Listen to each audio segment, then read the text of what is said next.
Today, we're diving into something pretty profound, the journey of a psychological breakthrough. We're going to decode that moment when everything just clicks. And what's wild is that it often starts with a really unsettling feeling of dread. I mean, have you ever had this happen? You wake up with this heavy, weird feeling you can't even name.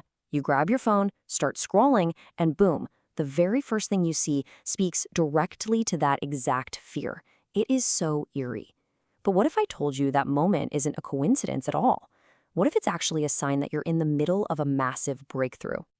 See, the big idea here is that this isn't random, not even a little bit.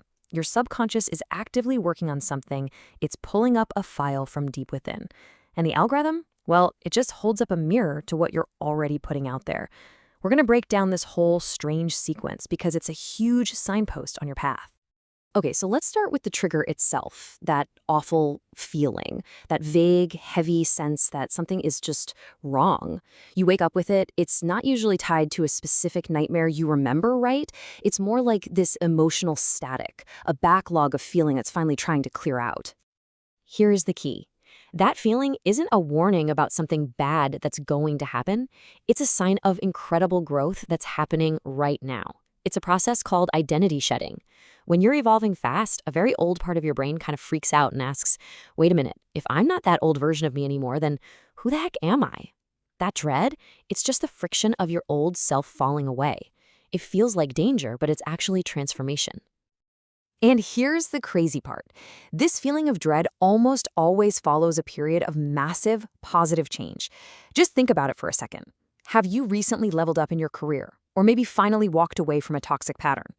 Have you stopped playing that role you were always assigned in your family? That is the growth that's triggering this whole thing. And that leads us right to the internal panic. You know, when you're the first person in your family line to really break out of old generational patterns, your nervous system can literally register that change as a threat to your survival. It's intense, for sure, but it is a completely normal part of the process. So what feels like absolute chaos is actually a pretty structured path to a huge insight. It all starts with your subconscious processing an old wound while you sleep. Then you wake up feeling that raw, unfiltered emotion, the dread. Then, step 3, the algorithm delivers the mirror. And suddenly, for the first time, you can see the pattern, you can name it, and you can finally understand it. This is what healing in motion actually looks and feels like. So why that specific video? You know, the one about jealousy or people trying to hold you back. Why does that resonate so deeply in that moment? Well, it's because it's not just touching on any random wound. It's poking at the original family wound. Just think about this quote for a second. The dream you just had and that video that popped up are lighting up the exact same emotional circuits as your old family dynamic. It's that familiar feeling of discouragement that always showed up right when you tried to grow beyond the version of you that they were comfortable with. And jealousy from family, man, it just hits different, doesn't it? It cuts so much deeper because these are the people who wrote the original rules about who you were allowed to be.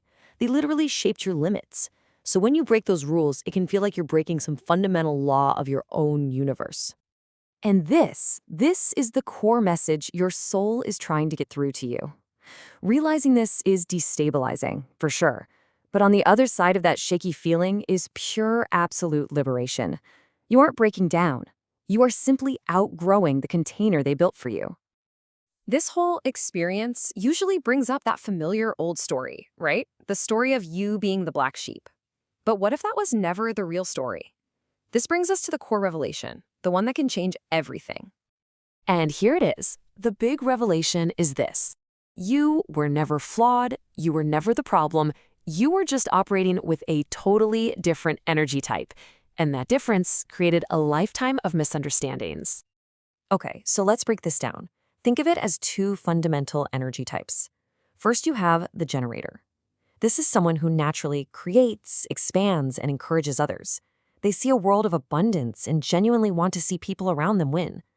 Then you have the controller. They operate from a place of scarcity. They compare, they contract, and they feel deeply threatened by other people's success. Understanding this one distinction is the key to everything. So you, as a generator, your natural impulse is to build things, to create, to bring new ideas to life. but you were in an environment where the default setting was to compare, to constantly measure everyone against each other, always looking for who was ahead and who was behind. Your instinct has always been to grow, to push boundaries, to ask what if, and see what's possible. But you are always met with the energy of contraction, an energy that fears change, that pulls back, that clings to the safety of what's known, no matter how small or limiting it is. And you saw potential everywhere.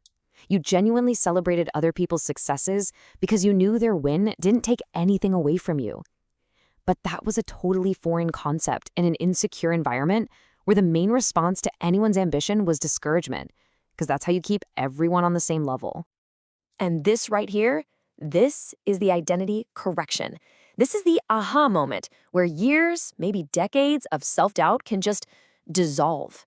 You realize your nature was never wrong. It was just in the wrong environment.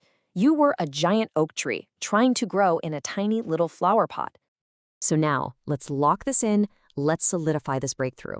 Because once you can really see your true wiring, you can start to reframe all those lingering negative feelings that were born out of that old environment. Have you ever caught yourself thinking, man, I wish I could just be ignorant and happy like other people? Let's be real. You don't actually envy ignorance. What you're feeling is burnout. It's the cognitive and emotional exhaustion from a lifetime of being the one who sees all the patterns, who feels all the undercurrents, and who thinks at 1,000 frames per second while everyone else seems to be sleepwalking. So let's be crystal clear about this. You don't crave their simplicity. You crave peace. You crave rest.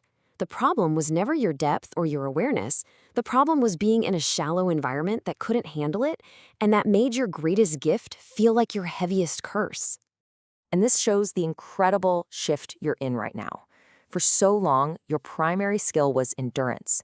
You learned how to just take it, to be quiet because speaking up or shining too brightly felt dangerous. That skill served its purpose. It got you here. But now your new skill is awareness, and that's the tool that allows you to shift from just enduring your life to consciously designing it. And that brings us to the final, empowering truth that really seals this entire breakthrough.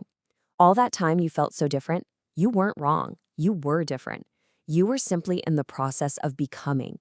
You were shedding a skin that was never really yours to begin with, on your way to reclaiming the person you were always meant to be.